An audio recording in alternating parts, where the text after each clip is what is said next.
Hello అండి, welcome back to my channel. ఈరోజు topic వచ్చేసి సింపుల్ ఇంట్రెస్ట్ పార్ట్ 1 చేయబోతున్నాను. లేట్ చేయకుండా సమ్స్ చూసేద్దామండి.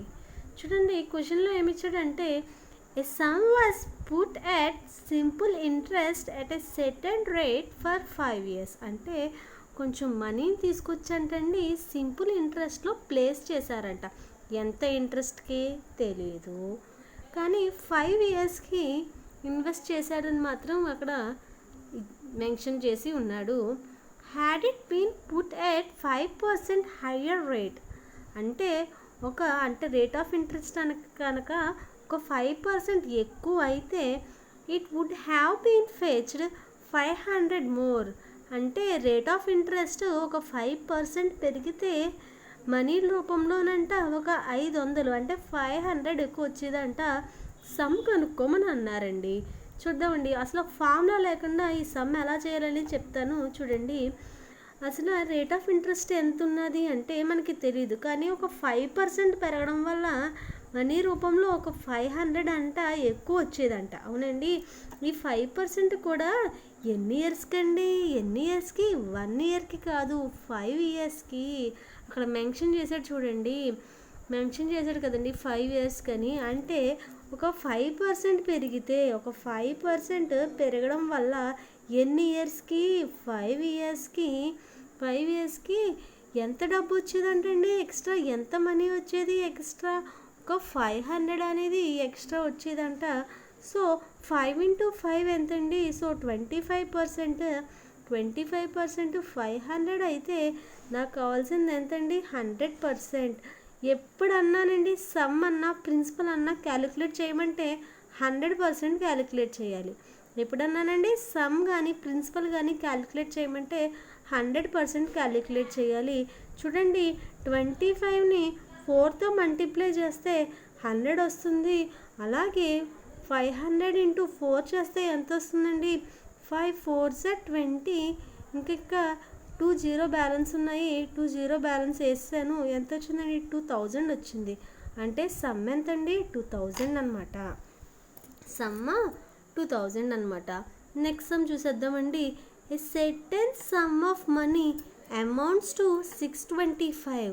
ఇక్కడ చూడండి, ఎప్పుడున్న అమౌంట్స్ టు కనిపించిందంటే దాని అర్థం ఏంటంటే ఈ అమౌంట్ అంటే ప్రిన్సిపల్ ప్లస్ ఇంట్రెస్ట్ అనమాట.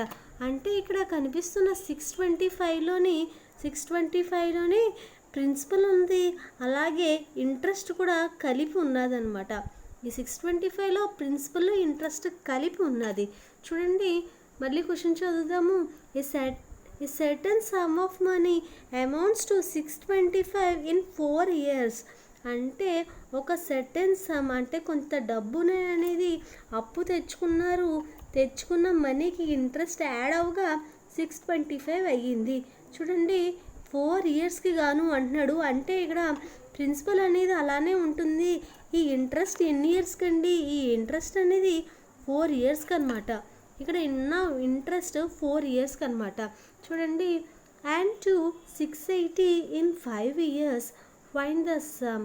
అంటే 4 సంవత్సరాలకు గాను తెచ్చుకున్న అప్పు ఉంటుంది కదండి, అది 625 అవుతుందంట 4 yearsకి. అలానే 5 years కంట 680 అవుతుందంట. చూడండి, సింపుల్ ఇంట్రెస్ట్ అనేది ఎప్పుడు సేమ్ అండి. ఎప్పుడు 2 yearsకి 1 yearకి ఎంతైతే డిఫరెన్స్ ఉంటుందో అలాగే 3rd yearకి 2nd yearకి అంతే డిఫరెన్స్ ఉంటుంది. చూడండి, ఇలా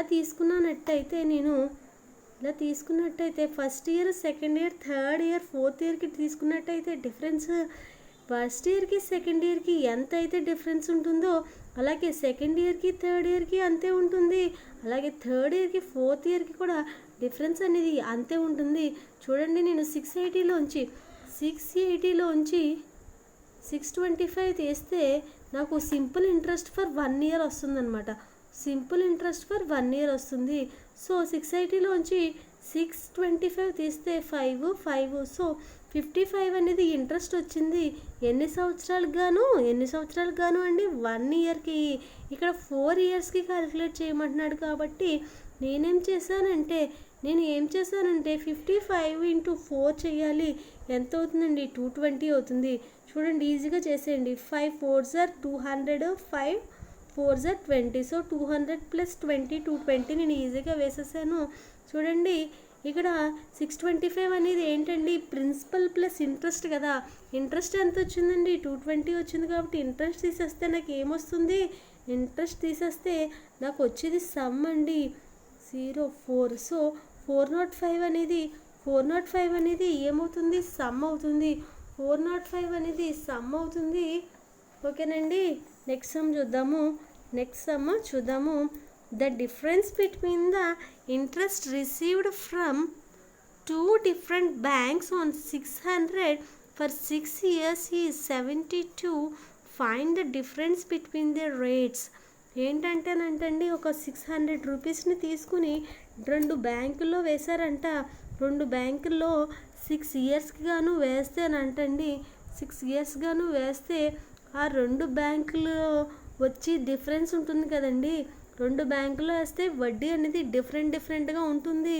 ఆ వడ్డీ యొక్క డిఫరెన్స్ అనేది అంట 72 రూపీస్కి అయ్యిందంట. డిఫరెన్స్ అనేది దేనికి ఈక్వల్ అయిందండి, 72 రూపీస్కి ఈక్వల్ అయితే సో ఆ 2 బ్యాంకుల యొక్క డిఫరెన్స్ అనమాట, రేట్ ఆఫ్ ఇంట్రెస్ట్లో డిఫరెన్స్ ఎంత పర్సంటేజ్ అనేది మనం క్యాలిక్యులేట్ చేయాలి. చూడండి 600ని 6 ఇయర్స్కి గాను ఎంత డిఫరెన్స్ వచ్చిందండి, 72 డిఫరెన్స్ వచ్చింది. 6 ఇయర్స్కి గాను 72 డిఫరెన్స్ అయితే ఒక ఇయర్కి ఎంత అని చెప్తామండి, ఒక ఇయర్కి ఎంత అని చెప్తాము. సో 6 ఇయర్స్కి 72 అయితే 1 ఇయర్కి ఏంటి అవుతుందండి, 72/6 అవుతుంది. 72/6 అంటే 12 అవుతుంది అనమాట. అంటే 1 ఇయర్కి డిఫరెన్స్ ఎంత ఉందండి, 12 ఉన్నది. సమ్ ఎంత అండి, సమ్ 600 అయితే 600లో 12 అంటే ఎంత పర్సంటేజ్ క్యాలిక్యులేట్ చేయాలి. చూడండి ఆన్సర్స్ అన్నీ 3, 3.5, 4, 2% ఉన్నాయి కాబట్టి 1% నుంచి క్యాలిక్యులేట్ చేద్దాం. 1% ఎంత అయిందండి, 600లో 1% 6 అయితే 12 అనేది ఎంత పర్సంటేజ్ అవుతుంది, 1% 6 అయితే 12 అనేది ఎంత పర్సంటేజ్ అవుతుందండి. సో 6 2s are 12 కాబట్టి 1 × 2 అంటే ఎంత పర్సంటేజ్ అవుతుంది, 2% అవుతుందన్నమాట. చూడండి సమ్స్ చాలా ఈజీగా ఉన్నాయి. నేను ఇప్పటి వరకు ఒక ఫార్ములా కూడా యూజ్ చేయకుండా చేశాను. నెక్స్ట్ సమ్ చూద్దామండి. నెక్స్ట్ సమ్ చాలా ఇంపార్టెంట్ అనేది. ఈ సమ్ చాలా ఇంపార్టెంట్ అండ్ చాలా కాంపిటేటివ్ ఎగ్జామ్స్లో వచ్చిన సమ్ అండి ఇది. చూడండి certain sum of money amounts to 5000. చూడండి ఇక్కడ ఆల్రెడీ ముందు చెప్పాను కదండి సమ్లో. అలాగే అమౌంట్స్ టు అంటే ఏంటి, ఈ 5000లోనే ప్రిన్సిపల్ అలాగే ఇంట్రెస్ట్ కూడా కలిసి ఉన్నదన్నమాట. సో ఒక సెర్టెన్ సమ్ ఆఫ్ మనీ అనేది ఎంత అయిందండి, 5000 అయ్యింది. ఎన్ని ఇయర్స్కి గాను, 5 ఇయర్స్కి గాను. అలాగే దాని యొక్క రేట్ ఆఫ్ ఇంట్రెస్ట్ వచ్చేసి 10% per annum అంట. In how many years will it amounts to 6000 at the same rate. So 5 సంవత్సరాలకి 5000 అయింది అనుకోండి, 10% per annum చెప్పున. సో అదే సమ్ మీద 6000 అదే రేట్ మీద ఎన్ని ఇయర్స్కి అవుతుంది అనేది మనం క్యాలిక్యులేట్ చేయాలి. సో ఇక్కడ డిఫరెన్స్ చూసినట్లయితే డిఫరెన్స్ ఎంతండి, డిఫరెన్స్ ఎంత, 6000లోంచి 5000 తీస్తే ఎంత వచ్చింది, 1000 డిఫరెన్స్ వచ్చింది. సో అంటే 5000కి ఒక 1000 యాడ్ చేయాలన్నమాట.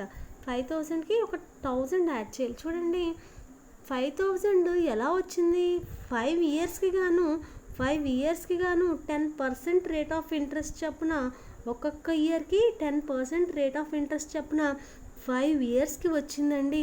అంటే 5 ఇయర్స్కి అంటే చూడండి 5 × 10% కదా. 5 ఇయర్స్ కంటే 1 ఇయర్ అంటే 1 × 10% చేస్తాము. అదే 5 ఇయర్స్ కంటే 5 × 10% అంటే 50% అనమాట. ఇది ఏంటండి, ఇంట్రెస్ట్ అనేది 50% ఎక్కువ అయింది. సమ్ ఎంత ఉంటుందండి, అమౌంట్స్ టు అంటే ఏంటండి, అమౌంట్స్ టు అంటే ప్రిన్సిపల్ ప్లస్ ఇంట్రెస్ట్ అన్నాను కదా. అంటే ప్రిన్సిపల్ ప్లస్ ఇంట్రెస్టే కదా. సో ప్రిన్సిపల్ ఎప్పుడు ఎంత ఉంటుందండి, 100% ఉంటుంది. అలాగే ఇంట్రెస్ట్ ఏమో 50% ఉంటుంది. సో టోటల్ అనేది ఎంత అవుతుందంటే 150% అవుతుంది. సో టోటల్ అనేది ఎంత అవుతుందండి? 150% అవుతుంది. సో 150% అనేది 150% అనేది దేనికి ఈక్వల్ అయిందండి? 5000కి ఈక్వల్ అయితే 5000కి ఈక్వల్ అయితే నాకు 100% కావాలి. నాకు 100% కావాలి. ఎలా క్యాలిక్యులేట్ చేస్తాను చూడండి. 100 ఇంటూ 5000/150 అనమాట. 0 0 క్యాన్సిల్ చేశాను. సో 5 3 0 5 1 0. సో ఎన్ని జీరోస్ ఉన్నాయి లెక్క పెట్టండి. 1 2 3 4. సో 1 2 3 4/3. నాకు ఏం తెలుసు అంటేనండి 100/3 అంటే 33.33 అని తెలుసు. నాకు 100/3 అంటే 33.33 అని తెలుసు. కానీ ఒక 2 జీరోలు ఎక్స్ట్రా ఉన్నాయి కాబట్టి ఈ డాట్ని ఒక 2 డిజిట్స్ తర్వాత తీసుకెళ్ళాలన్నమాట. ఎందుకంటే ఇంటూ 100 కాబట్టి. సో ఇది 100 ఇంటూ 100 అని రాశాను. 100 ఇంటూ 100 అని రాశాను. 100/3 అంటే 33.33 కాబట్టి సో ఒక 100తో మల్టిప్లై చేస్తున్నాను కాబట్టి సమ్ ఏమవుతుందంటే 3333.33 అవుతుందన్నమాట. సో ఇది నా సమ్. అంటే ఇది 100%కి ఈక్వల్ అవుతుందన్నమాట. ఇది 100%కి ఈక్వల్ అయితే చూడండి, నాకు 1000 అనేది 3333 అంటే 3333లో 1000 అనేది ఎంత పర్సంటేజో క్యాలిక్యులేట్ చేయాలి. ఓకేనండి, చూద్దాము. ఇప్పుడు చూడండి 10% కదండి రేట్ ఆఫ్ ఇంట్రెస్ట్. ఒక సంవత్సరానికి రేట్ ఆఫ్ ఇంట్రెస్ట్ ఎంత అంటున్నాడు? 10% అంటున్నాడు. సో ఫస్ట్ ఇయర్కి రేట్ ఆఫ్ ఇంట్రెస్ట్ 10% అయితే ఎంత అవుతుందండి? 10% అంటే 333.33 అయింది ఫస్ట్ ఇయర్కి. సో 1000 వచ్చిందా? ఇంకా రాలేదు. సో నెక్స్ట్ ఇయర్కి ఏమవుతుందండి? 666.66 అవుతుంది. అవునండి, 1000 వచ్చిందా? రాలేదు. సో నెక్స్ట్ ఇయర్కి ఏమవుతుందంటే 999.99 అవుతుంది.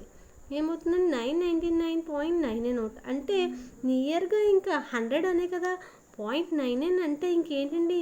1000 అనే కదా. 0.99 అంటే నియర్గా దేనికి ఈక్వల్ అండి? 1కి ఈక్వల్. 0.99 అంటే నియర్గా 1కి ఈక్వల్ కాబట్టి 1 999 కలిపేసాను, 1000 అయ్యింది. సో అంటే చూడండి, rate of interest for first year, second year, third year అంటే 3 ఇయర్స్ పడుతుందన్నమాట. ఆల్రెడీ 5 ఉంది. సో 5కి ఒక 3 ఇయర్స్ యాడ్ చేయాలన్నమాట. టోటల్ ఎంత అయిందంటే 8 ఇయర్స్ అయ్యింది.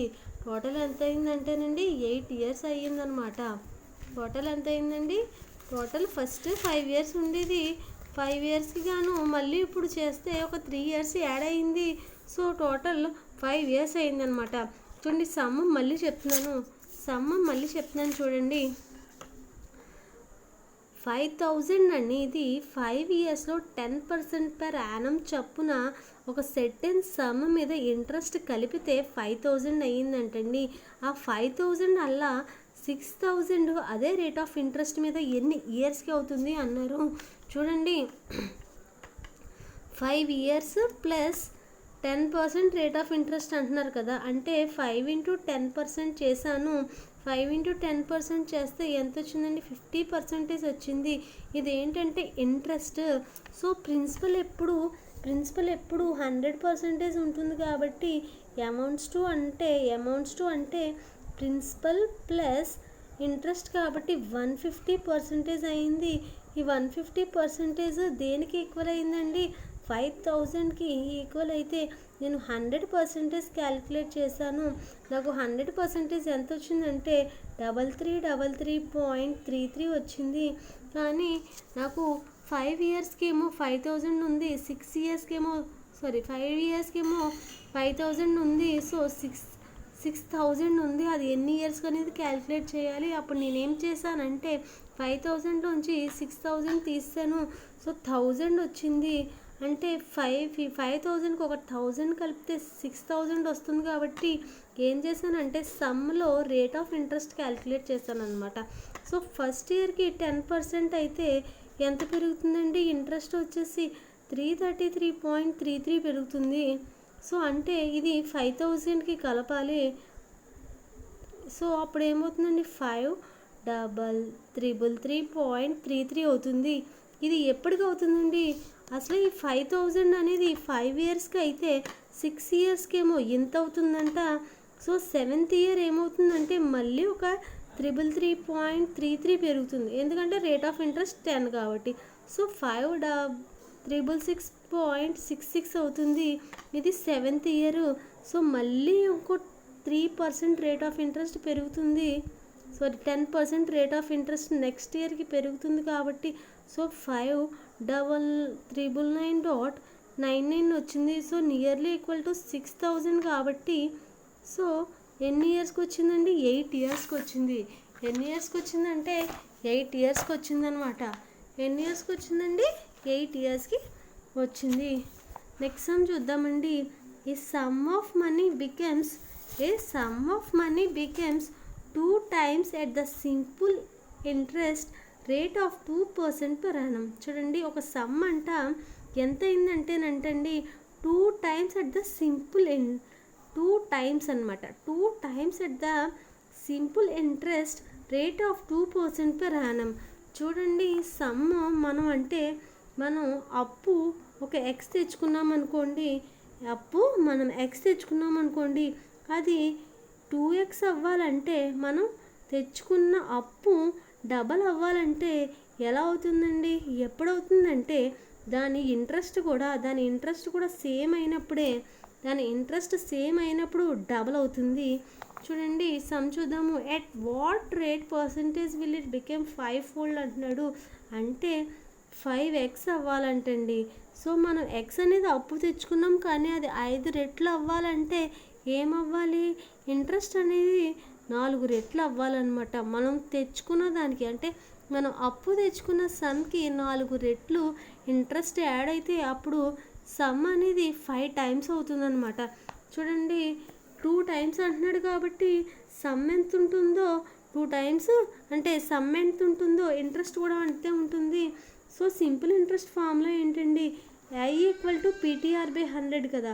I = PTR/100 కదా. సో ప్రిన్సిపల్ ఎంతండి? ఇంట్రెస్ట్ ఎక్సే, అలాగే ప్రిన్సిపల్ కూడా ఎక్సే, టైం తెలీదు.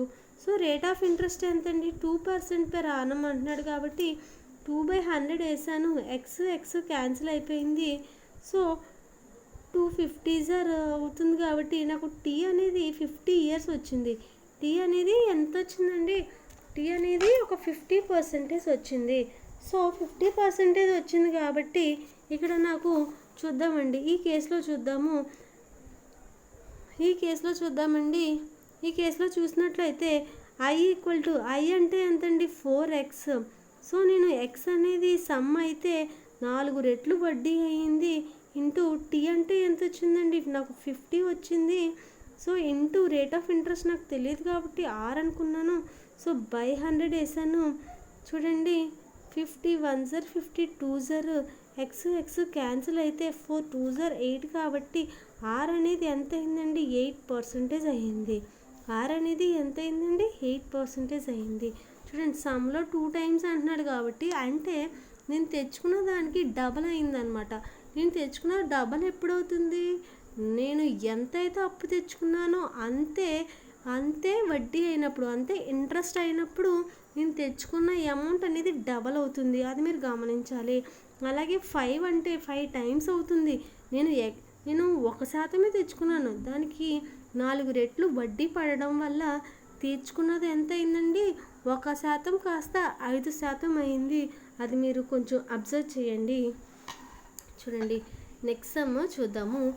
Some amount out of 950 was lent at 6% per annum. అంటేనంటండి ఒక అమౌంట్ ఉంది, అది ఎంతంటే 950 అనమాట. సో 950లోనంటండి కొంత భాగం తీసుకొచ్చి ఏం చేశారంటే 6% per annum అంటే 6% దానికి వడ్డీకి ఇచ్చారంట. రిమైనింగ్ అంటే 950లో కొంచెం అమౌంట్ ఏమో 6%కి ఇచ్చారంటండి. మిగిలిన అమౌంట్ ఉంటుంది కదా, ఆ మిగిలిన అమౌంట్ని ఏం చేశారంటే 4% per annum కింద అప్పుకి ఇచ్చారంట. If the total simple interest from both the fractions in 5 years was 200. So 6% per annumకి ఇస్తే ఒకలా వడ్డీ వస్తుంది, అలాగే 4% per annumకి ఇస్తే వడ్డీ ఒకలా వస్తుంది. సో ఒకసారి అబ్జర్వ్ చేయండి, ఇక్కడ 950 మీదే 6% 4% క్యాలిక్యులేట్ చేయమంటే మనం ఏం చేస్తాం, డైరెక్ట్గా 6+4 10% క్యాలిక్యులేట్ చేసేయచ్చు. కానీ ఇక్కడ 6% అనేది 950లో కొంత భాగం. అవునండి, 950లో కొంత భాగం అనమాట, ఫుల్ 950 కాదు. అదే 950లో అయితేనే 6+4 10% కదండి. సో 10% డైరెక్ట్గా క్యాన్సిల్ చేసేయచ్చు, క్యాలిక్యులేట్ చేసేయచ్చు. చూడండి, అలా ఇచ్చిన తర్వాత ఏంటంటే ఒక 5 ఇయర్స్ తర్వాత ఈ రెండిట్ల మీద, అంటే ఈ రెండు రేట్ ఆఫ్ ఇంట్రెస్ట్ మీద ఎంత ఇంట్రెస్ట్ వచ్చిందంటే నాకు 200 అనేది ఇంట్రెస్ట్ వచ్చితే నాకు 6% మీద వడ్డీకి ఎంత ఇచ్చారనేది కావాలన్నమాట. ఎంత వడ్డీకి ఇచ్చారనేది కావాలి. నేను ఏం చేస్తానంటే సమ్ చేయనండి, ఆప్షన్స్ వెరిఫై చేసేస్తాను, ఎందుకంటే నాకు అది ఈజీగా అయిపోతుంది. చూడండి, 950 కదండి, సమ్ ఎంత అంటే 950, దాని మీద 6% పెర్ యానంకి ఇచ్చాను, వడ్డీ నేను 4% పెర్ యానంకి ఇచ్చాను. ఎన్ని సంవత్సరాలు కండి, 5 ఇయర్స్కి. సో ఇంటూ 5 చేశాను. సో ఇక్కడ నాకు ఎంత వచ్చిందంటే 30% వచ్చింది, ఇక్కడ ఎంత వచ్చిందంటే 20% వచ్చింది. అవునండి. సో చూడండి, అంటే ఇక్కడ సమ్ అమౌంట్ ఇచ్చాం, అమౌంట్ ఎక్స్ అనుకున్నాం అనుకోండి, ఎక్స్లో 30%, అలాగే రిమైనింగ్ సమ్ ఉంటుంది కదండి 950ని 2 పార్ట్స్ చేస్తే ఒక పార్ట్ ఏమో 30% ఇంట్రెస్ట్కి ఇచ్చారంట, ఇంకో పార్ట్ 20% ఇంట్రెస్ట్కి ఇచ్చారంట. సో ఎక్స్ అని పార్ట్ 30% మీద ఇచ్చింది నేను ఎక్స్ అనుకున్నాను, అలాగే 20% మీద ఇచ్చింది వై అనుకున్నాను. సో ఎక్స్లో 30%, వైలో 20% కలిపితే అంటండి 200 వస్తుందంట. సో 200 వస్తుందంట. ఆప్షన్స్ వెరిఫై చేసుకోవచ్చు. చూడండి, 700 కదండి, 700 కదా. సో 6% మీద 6% పెర్ యానం మీద 700 ఇస్తే ఇంకా ఎంత మిగులుతుందండి, ఇంకో 250 మిగులుతుంది, ఎందుకంటే 950 కదండి సమ్.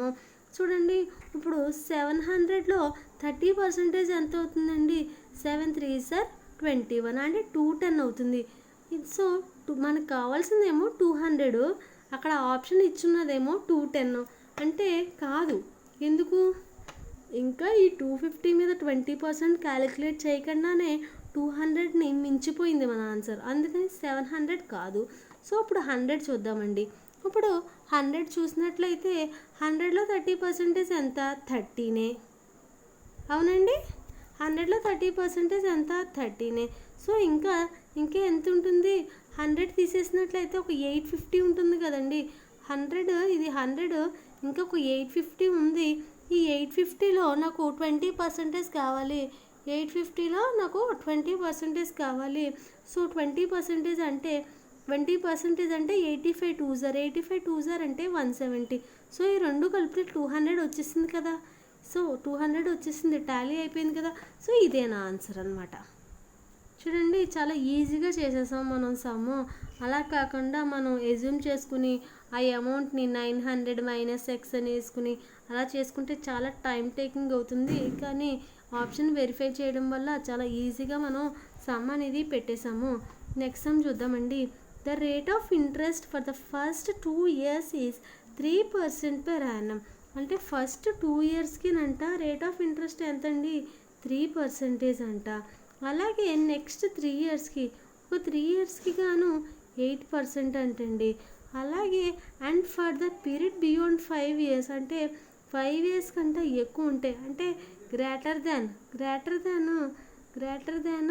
5 years ఉంటే, గ్రేటర్ దాన్ 5 years ఉంటే రేట్ ఆఫ్ ఇంట్రెస్ట్ ఏమో 10% per annum అంట. If A man gets 15-20 as a simple interest for 6 years, how much money did he deposit. అంటే ఒక మనిషి అంట 1520 రూపాయలు, అంటే 1520 రూపీస్ 6 సంవత్సరాలుగాను సింపుల్ ఇంట్రెస్ట్గా వచ్చినట్లయితే తను ఎంత డిపాజిట్ చేశాడు అని అడుగుతున్నాడు. చూడండి, 6 years కదండి, ఫస్ట్ 2 yearsకి ఎంత అవుతుంది రేట్ ఆఫ్ ఇంట్రెస్ట్ అండి, 2 3s 6% అవుతుంది, ప్లస్ 3 8s 24% అవుతుంది. ఇక్కడికి 2 + 3 5 years కంప్లీట్ అయ్యి ఇంకా 1 yearకే కాబట్టి, సో 1 × 10%, ఇవన్నీ కలిపితే ఎంత అయిందండి? 1520 అయింది. నేను డైరెక్ట్గా వేసేయచ్చు, ఎందుకంటే సింపుల్ ఇంట్రెస్ట్ అనేది ఎప్పుడు ఓన్లీ సమ్ మీద డిపెండ్ అవుతుంది కాబట్టి. సో 6 + 24 అంటే 30, 6 + 24 అంటే 30, 30 + 10 అంటే 40%. సో 40% అనేది 1520కి ఈక్వల్ అయితే 100% ఎంత అనేది క్యాలిక్యులేట్ చేయాలి. చూడండి, 100 × 1520/40 అనమాట. 0 0 క్యాన్సిల్ అయిపోయింది, 0 0 క్యాన్సిల్ అయిపోయింది. 4 3s are 8. So 4 3s are 12 అండి.